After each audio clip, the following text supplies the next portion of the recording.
Hi, it's me again with Corel Tips and Tricks. Well, the other video was loading, so this is part 2. I started thinking it looked pretty cool if you had something like this, except for I would angle the lines differently, so if you didn't watch part 1. But the way to do something like this is really pretty simple. Just take your running man and let's make a rectangle around, I'm just going to use a rectangle. You could use any shape. Then we're going to use the Smart Fill tool. We're going to fill that in. We're going to nudge that over. We're going to get rid of our box. Then let me even angle these almost perpendicular. Now remember I said nudge, so you can move this one, but just don't move that one. And then select everything and go to intersect. And there you have lines behind the running man. And you can do both. You know, it doesn't, you could have them in front and back. Let's just do that real quick. Let's take our rectangle and, I don't even think I was thinking you'd have to do it like twice. And I don't think my lines are going to be big enough now. So let's make this a little shorter. Of course, you could always stretch out your lines. And there's our shape still there.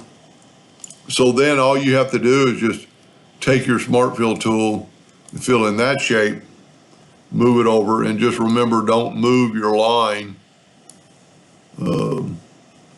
It's not gonna be big enough, but we can make it work.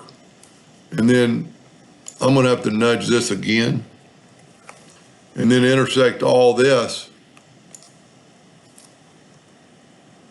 And what I'm doing basically is getting rid of the man is going to running through. Instead of a while ago where we had lines in the man, now we're going to have lines outside the man. Let's take this a little further, just kind of playing.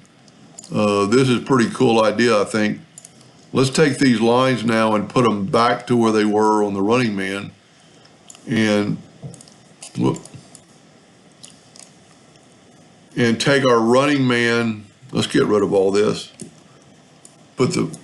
Take our running man himself and nudge him over here. Let's move our lines and then intersect them. And now you have, whoop, got the wrong one.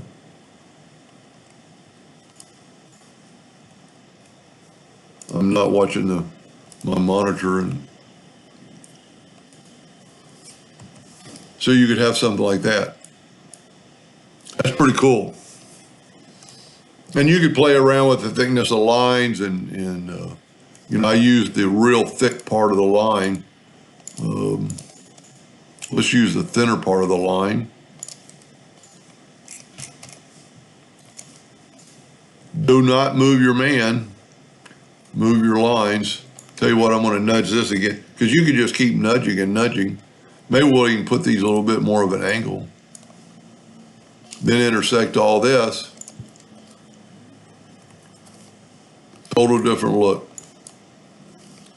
And with that selected, we can make our fill black. Got an optical illusion. That's not very good, but you get the idea. Anyway, I hope that helped a little bit. Thank you for watching.